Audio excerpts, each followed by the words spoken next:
Tonight, we are in A-League Women for Sydney FC against Melbourne Victory. And this is the Big Blue, but not the version these two clubs would have dreamed of at the start of the season. One side is trying to lock in finals football.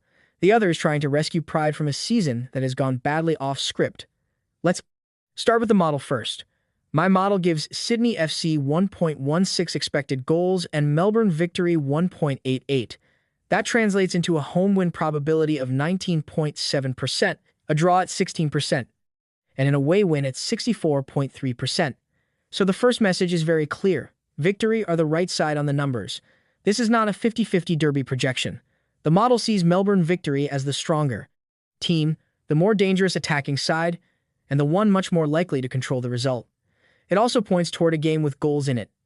Over 2.5 comes in at 63.5%, and the expected corner count is just over 10, with over 9.5 corners also leaning positive. So from a pure model perspective, the baseline read is this. Victory favored, goals live, and enough attacking activity for the game to stay busy rather than flat. Even the scoreline cluster supports that general direction. The most likely scores are 1-1, 1-2, and 0-1. So yes, a draw still has a pulse, but the stronger pattern is Melbourne Victory, avoiding defeat and carrying the greater scoring threat. Now let's widen the frame. The broader strength tables say almost the same thing. On the power index, Melbourne Victory sit 4th in the league, while Sydney FC are all the way down in 11th. That is not a small gap, it is a real class gap on the season. The form table is a little more nuanced, but it does not rescue Sydney either. Sydney are 5th on the recent form index, while Victory are 9th. So the recent stretch narrows the emotional gap slightly, but not enough to erase the larger team strength difference. That matters because this is where the match gets interesting. If you only looked at brand names, you might think this derby is naturally balanced, but the current season data says otherwise. Victory have been the more reliable team, they have the better structure, and they come into this match with a real competitive target still alive. Now we move into the qualitative side, and this is where the match becomes more textured. Melbourne Victory are basically playing a pressure game wrapped inside a derby. They are 6th right now, level on points with Brisbane Roar and only narrowly inside the finals places. That means this is not just another rivalry game. This is almost a playoff game before the playoffs. Jeff Hopkins' team know exactly what is at stake, and their profile this season has been pragmatic rather than flashy. They defend first, they stay organized, and when the moment comes, they look for enough quality to get the result rather than trying to dominate for 90 minutes. That kind of profile travels well into tense matches. Their defensive spine has been one of the key reasons why. Courtney Newman has been one of the most reliable goalkeepers in the league, and the back line led by Kayla Morrison has given Victory a level of stability Sydney simply have not had this season. In a derby where emotional swings can decide everything, that defensive calm matters a lot. And then there is Holly Furphy. Her recent rise has changed the feel of Melbourne Victory's attack. She has been the one showing up in big moments, and when a team is fighting for finals, those late-season clutch players become hugely important. Add in the midfield control and timing of Rihanna Polisina, and Victory have enough weapons to hurt Sydney without needing to overextend. Now let's look at Sydney. This has been a brutal season for the Sky Blues.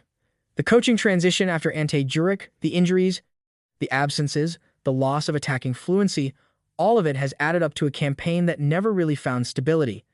They have scored only 16 goals in 18 matches, which tells you everything about the attacking issues. This is not just a bad run. It has been a season-long struggle to create and finish consistently. That is why they are bottom. That is why the market does not trust them.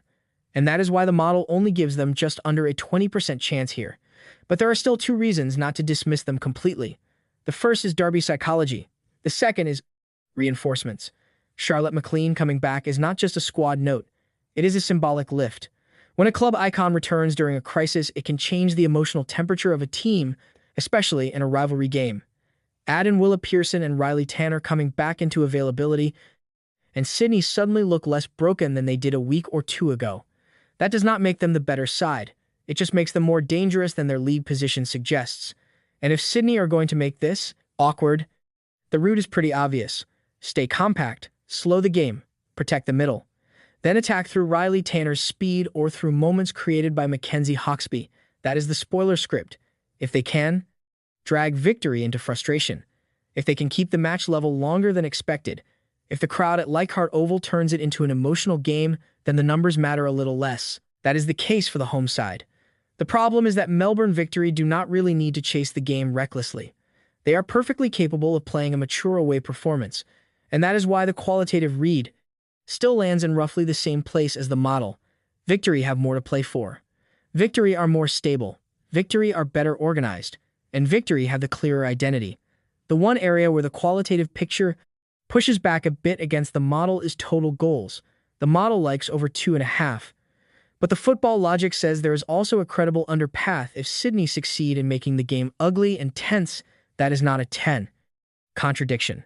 It just means the over is more dependent on Victory, imposing themselves early, while the under grows stronger if Sydney survive the first phase and turn the match into a grind.